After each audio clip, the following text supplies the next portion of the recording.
ધોરણ 12 રસાયણ વિજ્ઞાન પ્રકરણ 1 એના લેક્ચર નંબર 10ની અંદર આજે આપણે સંકુલન ક્ષમતા વિશે વાત કરીશું. સંકુલન ક્ષમતા એટલે શું?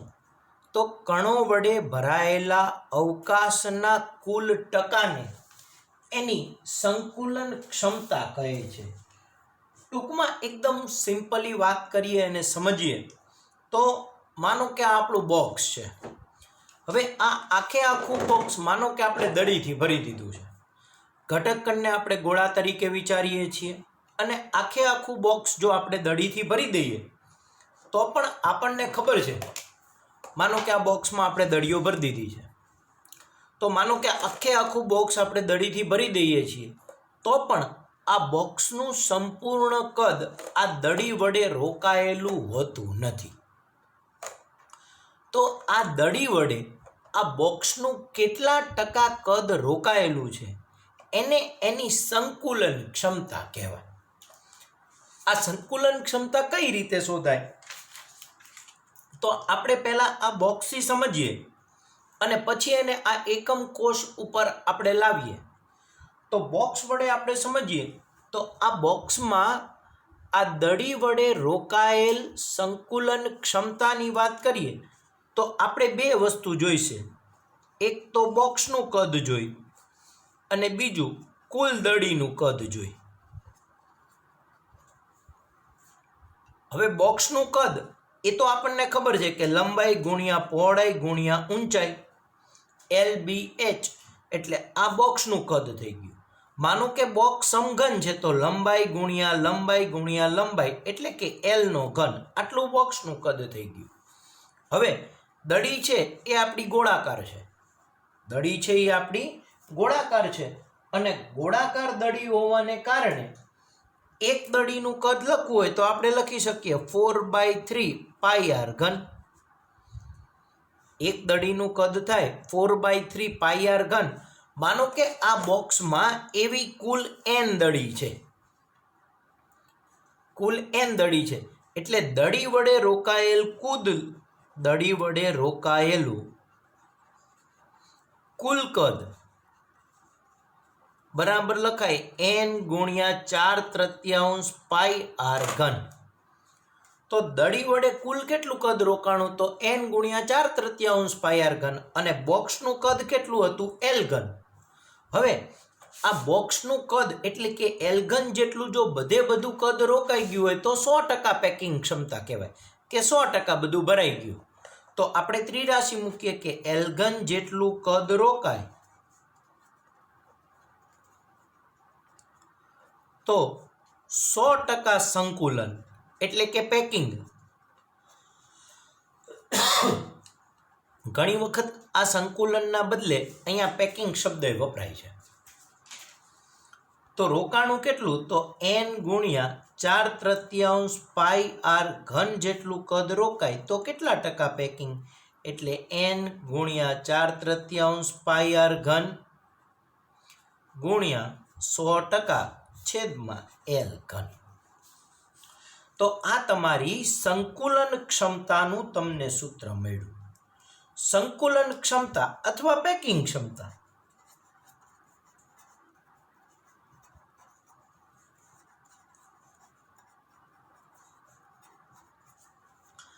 કોની પેકિંગ ક્ષમતા? તો દડીની પેકિંગ ક્ષમતા.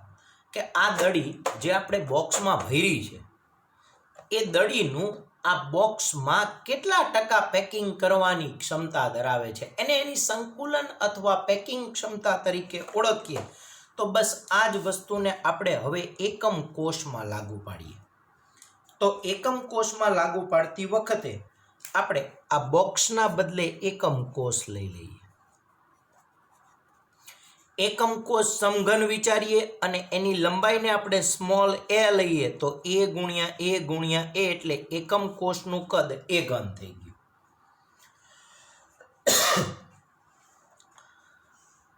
આ દડીના જગ્યાએ આપણે ઘટક વિચારીએ. ઘટકને પણ આપણે ગોળા તરીકે જ લેવાનો છે અને એક ગોળાનું કદ 4/3 πr ઘન જેટલું અને એકમ કોષ દીઠ ઘટકની સંખ્યા n, એને આપણે z તરીકે પણ લઈએ છીએ અથવા n તરીકે લઈએ.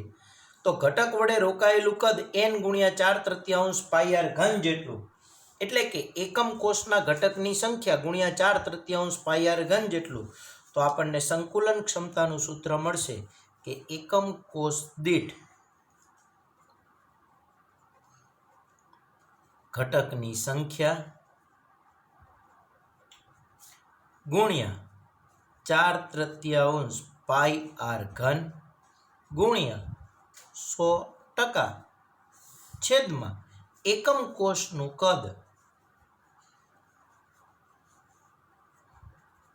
એટલે કે એ ઘન. હવે સમજો, એ છે એ આપણા એકમ કોષની ધારની લંબાઈ છે. માનો કે આપણે આ બોક્સથી સમજીએ તો આ ધાર થઈ એની લંબાઈને આપણે એ કહીએ. તો એકમ કોષ આ તો સમઘન નથી. માનો કે આપણે સમઘન બોક્સ વિચારીએ કે જેની લંબાઈ, પહોળાઈ ને ઊંચાઈ ત્રણેય સરખું છે. આવું એક બોક્સ છે, એની એકમ કોષની ધારની લંબાઈ આપણે એ વિચારી લઈએ.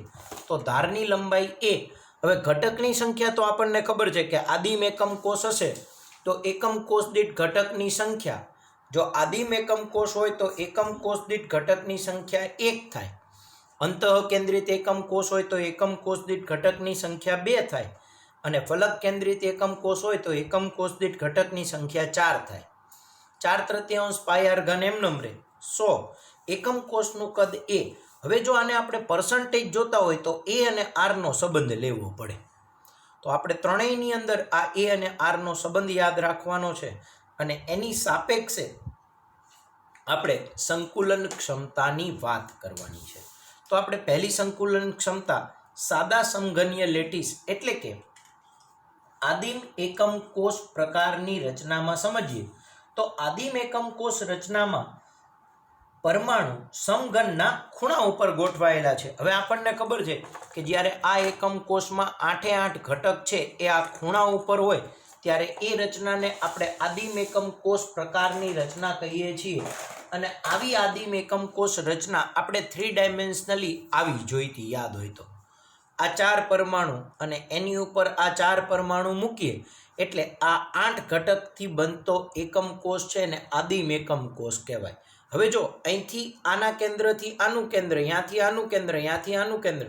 હવે આ કેન્દ્ર વચ્ચેના અંતરને એકમ કોષની ધારની લંબાઈ જો આપણે એ કહેતા હોય, આના કેન્દ્ર વચ્ચેના અંતરને અહીંયા માનો કે સમજીએ કે અહીંથી આના કેન્દ્ર વચ્ચેના અંતરને એકમ કોષની ધારની લંબાઈ આપણે એ કહેતા હોય, તો આના કેન્દ્રથી આના કેન્દ્રના અંતરને ધારની લંબાઈ એ કહેતા હોય, તો અહીંથી અહીંયા તરફ જાવ એટલે એ બરાબર 2r થાય. એ બરાબર કેટલું થશે? 2r થશે. હવે આપણે એને સમજીએ કે સાદા સમઘનમાં પરમાણુ સાદા સમઘનીય લેટીસમાં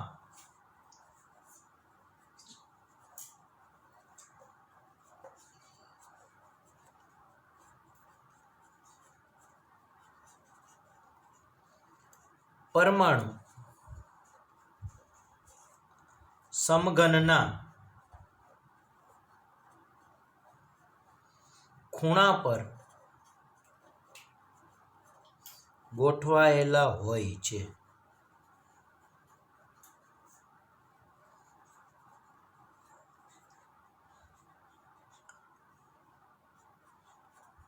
આ પરમાણુ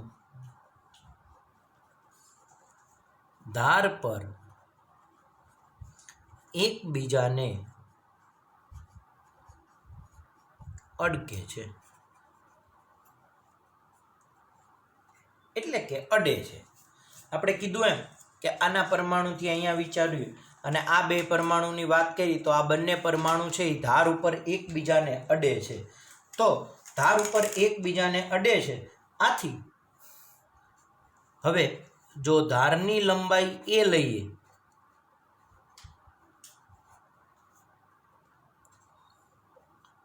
અને પરમાણુની ત્રિજ્યા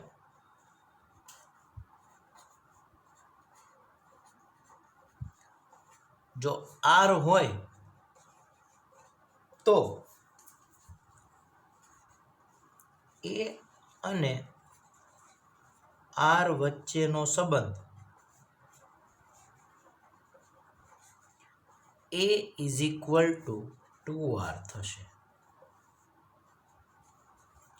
તો તમે જો અહીંયા પણ આપ્યું છે કે આ એ પરમાણુનું કેન્દ્ર અહીંયા હશે અને ડી પરમાણુનું કેન્દ્ર અહીંયા છે, તો તમે એ થી ડી તરફ આવો તો એના ઘટકની ત્રિજ્યા આર અને ત્યાંથી ડીના ઘટકની ત્રિજ્યા આર, તો અહીંથી અહીંનું અંતર એ ઇઝ ઇક્વલ ટુ 2r થશે.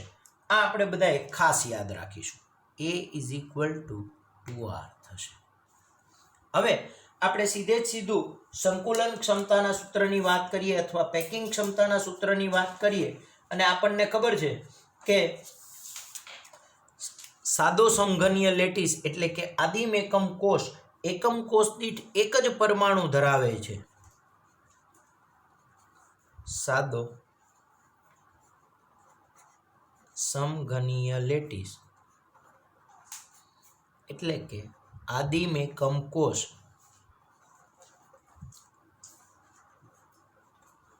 એકમ કોષ દીઠ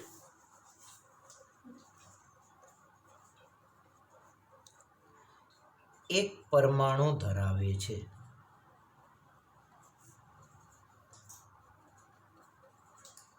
એટલે એના એકમ કોષ દીઠ પરમાણુની સંખ્યા n થઈ અને પરમાણુનું કદ 4/3 પાઈ આર ઘન જેટલું થાય, એટલે કે પરમાણુ દ્વારા રોકાતું કદ 4/3 પાઈ આર ઘન જેટલું થાય.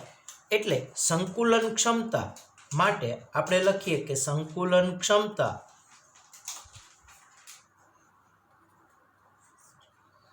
બરાબર એકમ કોષ દીઠ ઘટકની સંખ્યા ગુણ્યા એક પરમાણુનું કદ ગુણ્યા 100% છેદમાં એકમ કોષનું કદ. અને આપણે શાબ્દિક સ્વરૂપમાં લખ્યું એકમ કોષનું કદ એ ઘન થાય.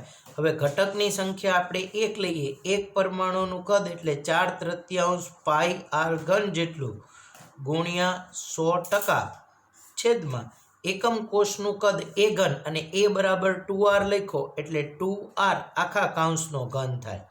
એટલે કે 1 ગુણ્યા 4 ગુણ્યા પાઈ ગુણ્યા આર ઘન છેદમાં આ 3 ને અહીંયા મૂકીએ એટલે 3 ગુણ્યા 2 નો ઘન એટલે 8 ગુણ્યા આર ઘન ગુણ્યા 100%. હવે આર ઘન ઉડી જાય, 4 દુ 8 એટલે આ 4 દુ 8 એટલે આ જવાબ આવશે π/6 ગુણ્યા 100%. આ જવાબ આવશે તમારો π/6 ગુણ્યા 100%. અને π/6 ગુણ્યા 100% તમે કરો એટલે એ જવાબ 52.36% આવે છે. આ ખાસ યાદ રાખીએ, π/6 ગુણ્યા 100% એટલે 52.36% જેટલું કદ રોકાય છે. ઇઝ નિયર ઇક્વલ્સ ટુ લખીએ 52.4%. હવે આટલું કુલ કદ હોય, 100 માંથી તમે બાદ કરો એટલું તમારું ખાલી જગ્યાનું કદ મળે. એટલે આમાં ખાસ યાદ રાખીએ કે ખાલી ભાગ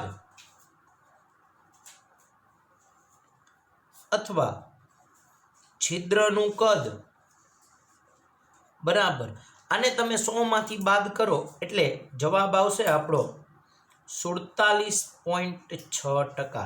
તો MCQમાં ઘણી વખત આ બે વસ્તુ પૂછાય છે જેને આપણે ખાસ ધ્યાન રાખીએ. શું તો કે પેકિંગ ક્ષમતા કેટલા ટકા, તો 52.40%. અને ખાલી ભાગ અથવા છિદ્રનું કદ પૂછે તો 47.6%. આ બે વસ્તુને ખાસ યાદ રાખીએ. MCQમાં પૂછાય છે ખાલી ભાગ અથવા છિદ્રનું કદ હોય તો આટલા ટકા, પેકિંગ ક્ષમતા પૂછાય તો આટલા ટકા, અને જો પાઈની સાપેક્ષે પેકિંગ ક્ષમતા પૂછાય તો π/6 ગુણ્યા 100%.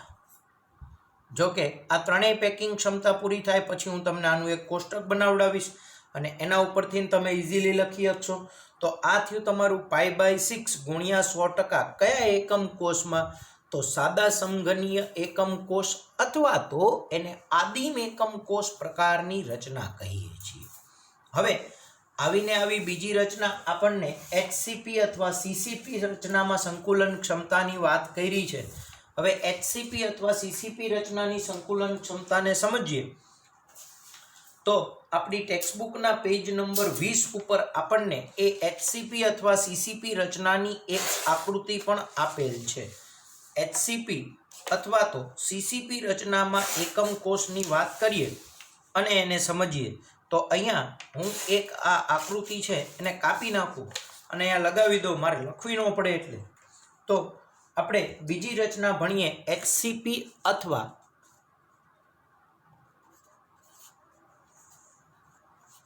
HCP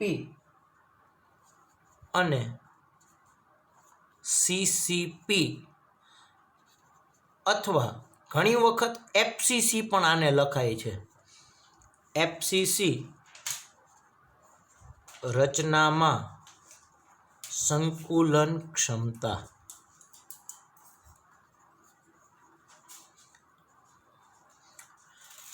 ટેક્સ્ટબુકમાં છેલ્લે આપી છે, આ પહેલી આપી છે. અંતઃકેન્દ્રિત વાળી બીજી આપી છે. અંતઃકેન્દ્રિત થોડીક લાંબી છે એટલે આપણે નેક્સ્ટ લેક્ચરમાં અંતઃકેન્દ્રિત રચનાને સમજીએ અને ત્રણેયનું એક કોષ્ટક બનાવીશું. પણ એ પહેલાં અત્યારે CCP, HCP અથવા FCC રચનાની એકમ કોષ સંકુલન ક્ષમતાની વાત કરીએ તો આ પ્રકારની રચનાની આકૃતિ આપણને ટેક્સ્ટબુકમાં આપેલી છે. તો આ આકૃતિ આપણને ટેક્સ્ટબુકમાં આપેલી છે એને અહીંયા લગાવી અને પછી આપણે આ HCP, CCP અથવા FCC રચનાની વાત કરીએ તો FCC રચના કોને કહેવાય? તો તમને બધાને ખબર છે કે જ્યારે એકમ કોષમાં ઘટકો ખૂણા ઉપર પણ હાજર હોય અને 6 ફલકની મધ્યમાં હાજર હોય ત્યારે એ રચનાને FCC રચના કહીએ છીએ. એ રચનાને FCC એટલે કે ફલક કેન્દ્રિત ઘન રચના તરીકે આપણે ઓળખીએ છીએ. હવે આમાં FCC રચનામાં A અને R નો સંબંધ સમજી અને પછી આ વસ્તુને સમજીએ તો માનો કે આપણે એવું કહીએ કે FCC રચના છે, ફલક કેન્દ્રિત એકમ કોષ પ્રકારની રચના છે. તો FCC રચનામાં અહીંયા સમજીએ. હવે માનો કે આ પરમાણુ છે તો FCC રચનામાં એકમ કોષ છે એ ખૂણા ઉપર પણ હોય, મધ્યમાંય હોય અને દરેક ફલકની મધ્યમાં હશે. 6 ફલકની મધ્યમાં હશે. માનો કે આ બાજુથી આપણે સમજીએ તો અહીંયા ખૂણાનો પરમાણુ અહીંયા સુધી આવતો હોય છે, પછી આ એની ફલકનો પરમાણુ થયો અને આ એના ખૂણાનો પરમાણુ થયો. સમજો, આ ખૂણાનો પરમાણુ, આ ફલકનો પરમાણુ અને આ છે એ પાછો ખૂણાનો પરમાણુ. હવે આના માટે આ એકમ કોષની ધારની લંબાઈની વાત કરીએ તો આ આપણી એકમ કોષની ધારની લંબાઈ A થઈ, આ આપણી એકમ કોષની ધારની લંબાઈ A થાય, આ A થાય ને આ A થાય. પણ અહીંથી અહીંયા જો વિકર્ણ સંબંધની આપણે વાત કરીએ, અહીંથી અહીંયા જો આપણે વિકર્ણ સંબંધની વાત કરીએ અને આને A કહી દઈએ, આને B કહી દઈએ ને આને C કહી દઈએ તો ત્રિકોણ ABCમાં હવે અહીંથી અહીંયા એટલે જુઓ આ R થઈ ગયું, વળી પાછું આ ખૂણાથી અહીંયા તો આના કેન્દ્રથી આ R આવ્યું, વળી પાછું આના કેન્દ્રથી અહીંયા R અને અહીંયાથી અહીંયા R. તો અહીંથી અહીં તરફ આવો એટલે આ ખૂણાના પરમાણુની ત્રિજ્યા, આ ફલકના પરમાણુની ત્રિજ્યા 2 વખત અને પાછી ખૂણાના પરમાણુની ત્રિજ્યા 1 વખત, એટલે 1 વખત R, 2 વખત R અને 1 વખત R. એટલે કે આ વિકર્ણ સંબંધ છે એ 4 વાર ત્રિજ્યા એટલે 4R જેટલો થાય છે. તો આ વિકર્ણ સંબંધ 4R જેટલો થયો. એને આપણે અહીંયા સિમ્પલી સમજીએ. પહેલાં એમનેમ લખીએ અને પછી આપણે નીચે લખીએ. તો આપણે પહેલાં રફમાં સમજીએ તો આ જ રચનાની સાપેક્ષે કે ત્રિકોણ ABCમાં વિકર્ણ AC = 4R થશે. 4 વખત ત્રિજ્યા થઈ ગયું. હવે ABCમાં કાટકોણ ત્રિકોણ પ્રમાણે લગાડો તો AB² plus BC square is equal to AC square. તો એ બીનો સ્ક્વેર, હવે એ બી એકમ કોષના ધારની લંબાઈ એ થઈ ગઈ એટલે એ સ્ક્વેર. બીસી એ એકમ કોષના ધારની લંબાઈ એટલે એ સ્ક્વેર. તો a square plus a square is equal to AC square, અહીંયા બી સ્ક્વેર તરીકે આપ્યું છે. તો 2a² is equal to b square. તો આ પ્રમાણે જો તમે વિચારો 2a² is equal to b square, તો b is equal two √2a લખાય. આનું વર્ગમૂળ લઈ લો તો b is equal two √2a લખાય. હવે બી એટલે આપણું શું થઈ ગયું? તો એસી, અને એસી ઇઝ ઇક્વલ ટુ કેટલું થયું? 4r. તો AC is equal to B is equal to 4r. તો માટે 4r ઇઝ ઇક્વલ ટુ શું લખાય? √2a. હવે આને આ બાજુ લઈ જાઓ તો a બરાબર 4/√2 ઇન્ટુ r. હવે 4 એટલે 2 ગુણ્યા 2 ભાગ્યા √2 ઇન્ટુ r. 2 બરાબર √2 ને 1 √2 ઉડી જાય એટલે 2√2 ઇન્ટુ r. તો a બરાબર શું લખાય? 2√2 ઇન્ટુ r. તો a અને r ના સંબંધમાં a is equal two 2√2 into r આવશે. હવે આની સંકુલન ક્ષમતાની વાત કરીએ કે સંકુલન ક્ષમતા એટલે એકમ કોષ દીઠ ઘટકની સંખ્યા. તો આપણને ખબર છે એફસીસી હોય તો એકમ કોષ દીઠ ઘટકની સંખ્યા 4 થાય. 4 ગુણ્યા 4/3 પાઈ r ઘન ગુણ્યા 100% છેદમાં a ઘન. a ઘન એટલે શું લખાય? તો 2√2r આખા કૌંસનો ઘન. હવે સાદું રૂપ આપીએ તો અહીંયા અંશમાં લખીએ 4 ગુણ્યા 4 ગુણ્યા પાઈ ગુણ્યા r ઘન છેદમાં આ 3 લખીએ 3, 2નો ઘન એટલે 8 ગુણ્યા √2 એટલે કે 2√2. તો આ 2√2 નો ઘન એટલે 8 ગુણ્યા 2 ગુણ્યા √2 ગુણ્યા r ઘન ગુણ્યા 100%. હવે r ઘન ઉડી ગયું. આ ચોકો 16, 8 દુ 16 એટલે π/3√2 ગુણ્યા 100%. આ પેકિંગ ક્ષમતા તમને ટેક્સ્ટ બુકમાં આપી નથી. π/3√2 ગુણ્યા 100%. પછી પાઈની કિંમત આપણે 3.14 મૂકી અથવા તો 3.14 મૂકીને જો તમે જવાબ લઈ આવો તો આ પેકિંગ ક્ષમતા આવશે 74%. એટલે 74% જેટલું પેકિંગ થશે અને ખાલી ભાગ અથવા ખાલી જગ્યાનું કદ તો 26% જેટલું કદ ખાલી જગ્યાનું રહેશે. એટલે π/3√2 ગુણ્યા 100% જેટલી એની પેકિંગ ક્ષમતા મળે છે. અને આની સાપેક્ષે આ વસ્તુને અહીંયા સમજવાની છે. તો જો અહીંયા આપણને જે કીધું કે અહીંથી આ વિકર્ણ સંબંધ, તો r 2 વખત r અને 1 વખત r જે મળે છે એ અહીંયા ટેક્સ્ટ બુકમાં આપ્યો છો. આ a પરમાણુ, આ b ઘટક, આ c ઘટક, તમે a થી c તરફ જાઓ એટલે અહીંયાથી આની ત્રિજ્યા r, અહીંયાથી આની ત્રિજ્યા 2 વખત r અને અહીંયાથી આની ત્રિજ્યા r. એટલે a થી c તરફ જતા આ AC લંબાઈને b કહીએ તો b is equal to 4r મળે છે. હવે એને આપણે લખતા શીખીએ. તો HCP અને CCP ક્ષમતામાં એકમ કોષની ધારની લંબાઈ આપણને આ આકૃતિ આપી છે. આકૃતિ દોરી અને એવું લખીએ કે HCP અથવા CCP રચનામાં એકમ કોષ દીઠ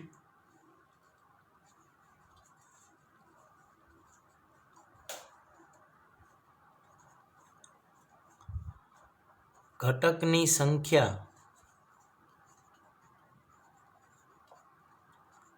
4 થાય. તો એકમ કોષ દીઠ ઘટકની સંખ્યા 4 થશે.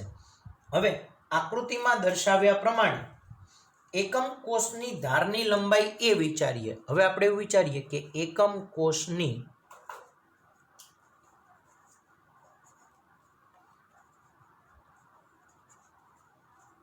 ધારની લંબાઈ એ છે. એકમ કોષની ધારની લંબાઈ આપણે એ વિચારી અને આ આકૃતિમાં દર્શાવ્યા મુજબ ત્રિકોણ ABCમાં આકૃતિમાં દર્શાવ્યા મુજબ ત્રિકોણ ABCમાં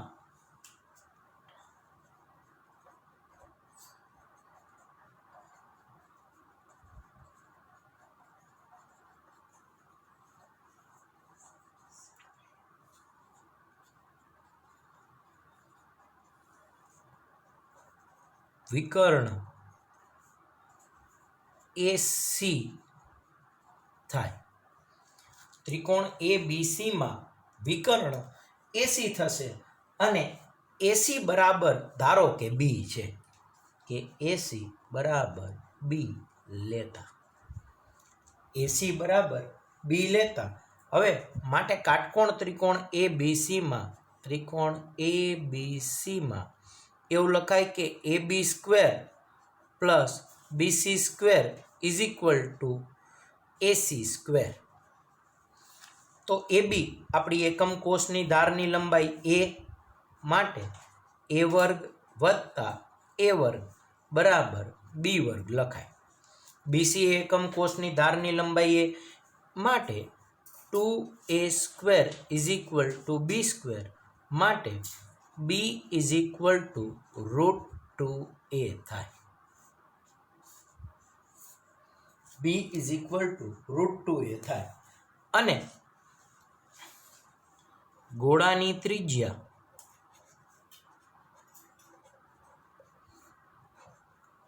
r હોય તો વિકર્ણ AC એટલે કે b બરાબર 4r થાય. વિકર્ણ AC એટલે કે b બરાબર 4r થાય માટે હવે AC બરાબર 4r લખી નાખી એટલે 4r is equal two √2a માટે a is equal two 4/√2 into r એટલે કે 2√2 ઇન્ટુ r. તો આ સંબંધ ખાસ યાદ રાખીએ કે a is equal two 2√2 into r. તો અહીંયા આપણને a અને r નો સંબંધ મળે છે. a is equal two 2√2 into r. તો a અને r નો સંબંધ મળ્યો 2√2 ઇન્ટુ r.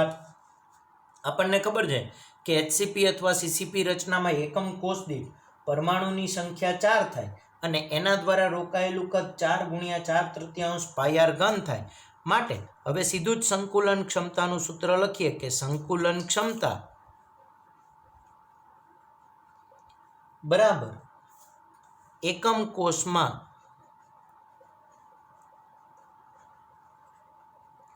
4 ગોળા દ્વારા રોકાયેલું કદ ગુણ્યા 100% છેદમાં એકમ કોષનું કદ.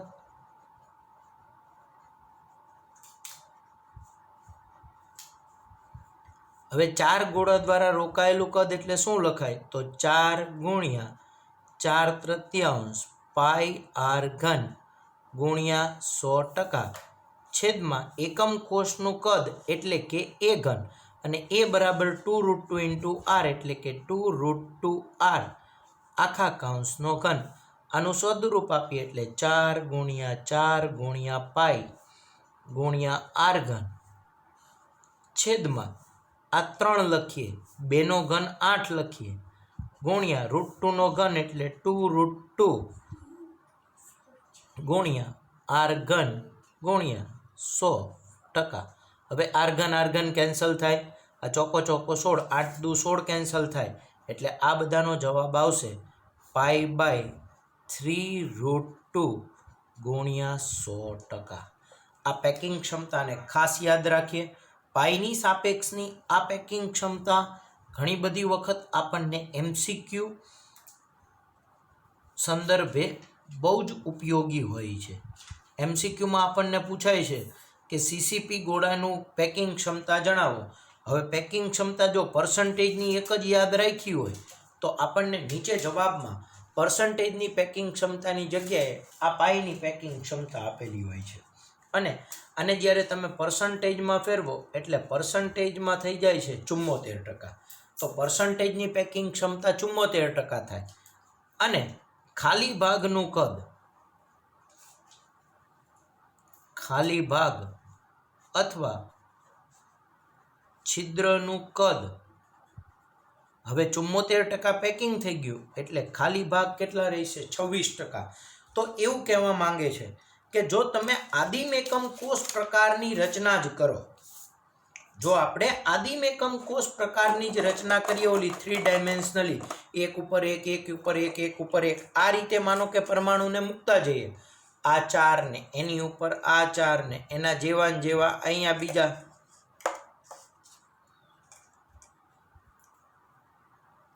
અહીંયા એવા ને અહીંયા એવા ને, આ રીતના જો આપણે બોક્સને ભરી દઈએ તો આપણે વિચારીએ પ્રમાણે આ 4 ગોળા વચ્ચેનું કદ જે છે એ છેકથી છેક સુધી આપણને ખાલી મળશે. અને જો આ રીતે તમે ગોળા ભરશો તમે, તો તમારે 52.4% જેટલું જ કદ રોકાય છે. કુલ બોક્સ ગમે એટલું લઈ લ્યો, જો તમે આ પ્રમાણે રચના કરો તો 52.4% કદ જ રોકાય અને 47.6% જેટલી જગ્યા ખાલી રહે. પણ એના બદલે આ HCP, CCP અથવા FCC પ્રકારની રચનાથી જો આપણે ગોળાને ગોઠવવાની શરૂઆત કરીએ, તો આ ગોળાને ગોઠવતા જે રોકાયેલું કદ છે એ 74% જેટલું જોવા મળે અને ખાલી ભાગ અથવા છિદ્રનું કદ 26% જેટલું જ જોવા મળે છે. તો તમે જોઈ શકો છો કે અહીંયા 52.4% રોકાણું અને અહીંયા 74% રોકાણું, એટલે આના કરતાં આનું પેકિંગ સૌથી વધારે સંકુલન ક્ષમતા ધરાવે છે. આના કરતાં આનું વધારે સંકુલન ક્ષમતા ધરાવતું પેકિંગ છે, એટલે કે કણો દ્વારા વધારે પ્રમાણમાં જગ્યા રોકાય છે અને ખાલી ભાગ 26% જ રહે છે. હજુ આપણે એક અંતઃકેન્દ્રિત સમઘનીય રચનામાં સંકુલન ક્ષમતાની વાત કરવાની બાકી છે, જે આપણે નેક્સ્ટ લેક્ચરમાં વાત કરશું, 11મા લેક્ચરમાં. આ 10મો અને 11મો લેક્ચર એક ભેગા જેવો જ છે. 11મા લેક્ચરમાં આપણે અંતઃકેન્દ્રિત રચનાની સંકુલન ક્ષમતાની વાત કરીએ અને પછી આ ત્રણેય રચનાની સાપેક્ષનું એક સરસ મજાનું યાદ રાખવાનું હું કોષ્ટક બનાવી દઈશ. એ કોષ્ટક તમારે બધાએ ખાસ 2 વાર લખી નાખવાનું અને યાદ રાખી લેવાનું. તો આજે આપણે ભણ્યા સંકુલન ક્ષમતા. સંકુલન ક્ષમતા એટલે કણો વડે ભરાયેલા અવકાશના ટકા, જેમાં જુદી જુદી અવકાશીય રચનાની સંકુલન ક્ષમતાની વાત કરી. સૌથી પહેલી આદિમ એકમ કોષ એટલે સાદા સમઘનીય લેટિસમાં સંકુલન ક્ષમતાની વાત કરી. પછી HCP, CCP અથવા FCC રચનામાં સંકુલન ક્ષમતાની વાત કરી. અને આ 2 પ્રશ્નને મોસ્ટ IMP પ્રશ્ન તરીકે તમારે બધાએ રફમાં 2 વાર લખવાના છે, 1 વાર ફેરબુકમાં, 3 વાર લખવાના ને તૈયાર કરી નાખવાના. પરીક્ષામાં પેકિંગ ક્ષમતા પૂછાવાની શક્યતા સૌથી વધારે. અત્યાર સુધી જે કાંઈ ભણ્યા એમાં થિયરી સ્વરૂપમાં સ્ફટિકમય અને અસ્ફટિકમય ઘનના તફાવત પછીનો પહેલો પ્રશ્ન થિયરી સ્વરૂપે પૂછાઈ શકે એવો આ સંકુલન ક્ષમતા મોસ્ટ IMP છે. આ ત્રણેય સંકુલન ક્ષમતા તમારે બધાએ તૈયાર કરવા.